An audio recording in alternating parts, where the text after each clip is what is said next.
Persona.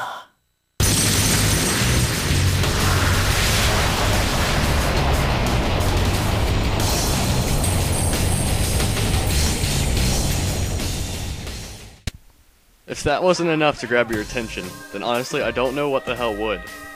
Moving on, it would be by no means a stretch to give Persona 3 the title of Best RPG Game of the 2007 year. Persona 3 is the latest in the Persona series, which in itself is a spin-off of the Shin Megami Tensei series, and famous for being incredibly hard to find shortly after release, their darker tones, and hailed as some of the best PS2 RPGs ever. Persona 3 by no means fails to disappoint those who came expecting another Megaton experience, but it is also very successful at branching out and appealing to more than just fans of the previous games in the series. It's hard to dive too deep into the storyline of this game without presenting some spoilers, but you start the game off as a seemingly average high school student who is a fairly typical silent protagonist whose personality ultimately is shaped by your decisions, which do come up often in dialogue. The game mixes in elements of a typical high school student's life with that of a traditional RPG during a period of time right after midnight referred to as a dark hour. In this time frame, you fight creatures called shadows, in which only a select few even know exist due to the nature of the dark hour. In order to fight them, you must summon these entities known as personas to assist you in battle. You do this by performing a pseudo-suicidal act of shooting yourself in the head with a gun-like item referred to as an evoker. What I liked most about this game's storyline, however, is the characters themselves. The game centralizes heavily upon character interactions, and there's a lot that goes on between the game's cast throughout the course of the game's year. The main characters really come to life with excellent voice actors nearly across the board, but I'll go into those a little bit later. Rest assured, the characters are by no means flat.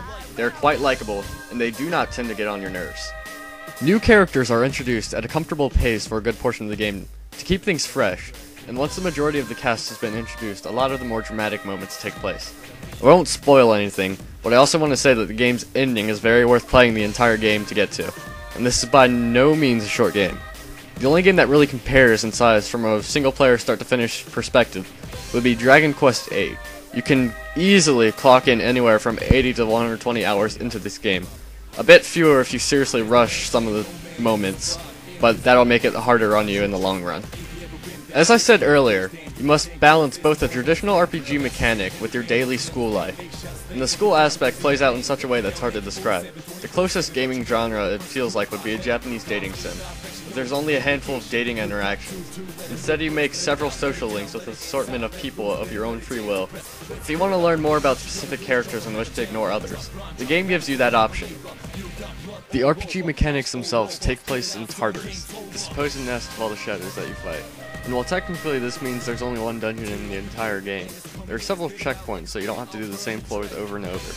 And there are several blocks where the tile sets and enemies change completely to make everything fresh again.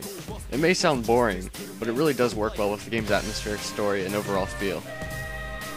The combat is fast-paced and addictive, with enough familiarity that anyone who has played an RPG before will feel right at home, but enough unique points to make it feel like its own. The game forces you to exploit enemies' weaknesses, and matches will be over in a matter of seconds if you do so, while spamming the attack command will make the battles drag on and make the game much more difficult. Fortunately, the game gives you a scan feature which does not take away your character's action, thus giving you no reason to scan every new enemy you face.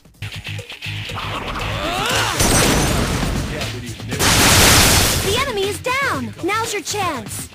Here's our chance. Let's get him! Get back here, you son of a... Personas themselves add another dimension to the game. You can fuse them together to create stronger ones. Each ones have their own strengths and weaknesses, and learn different techniques. The personas themselves are pretty interesting. You'll see a lot of Greek and European literature thrown in there for their names, as well as their designs. I thought it was pretty cool to see a morbid version of Alice from Alice in Wonderland, as a persona of the Death Arcana, for example. The game can be surprisingly challenging as well, with the Tartarus mini-bosses requiring many attempts before you can fully get their attack ideologies and ways to take advantage of them. Only a select few have true weaknesses, however. Do save often, as there are a few annoying enemies that use instant kill spells, which are easy to fix for your other party members. No matter what, if you die, it's game over, and if an enemy uses an instant kill attack on you, that's it. One of the only things that really bothered me was that the leveling curve felt very out of whack. Some enemies that felt just as hard as other ones, gave way fewer experience, and some of the medium levels seem to drag on forever until you get closer to the end, where the game basically gives you free levels where you can seriously level your characters to 99 within a couple of hours at most. It just seems unbalanced. The game's presentation is one of its strongest points. At first glance, I thought the graphics were kind of mediocre looking, but then I started to look at some other PS2 games and I realized that I've just been spoiled by the next gen. The game's graphics are honestly some of the best I've ever seen on the PS2. The art style certainly shines through, sporting the universal tone and feel everything in this game seems to give off. As mentioned before, the voice acting is top-notch. The dialogue all flows naturally, and thanks to a great translation, the writing is amazing as well. I was honestly surprised a few times here and there by some of the things the character said, but in a good way. The game has a great sense of humor, but it balances it out well with a lot of dramatic moments too. You're so full of shit! I'm not dying so you can have a friggin' nightlight!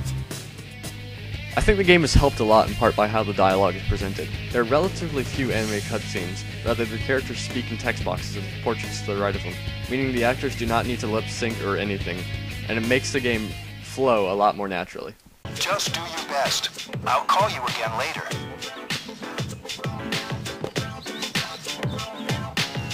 Great. No one's answering. Don't worry about it. Let's go back and get our equipment.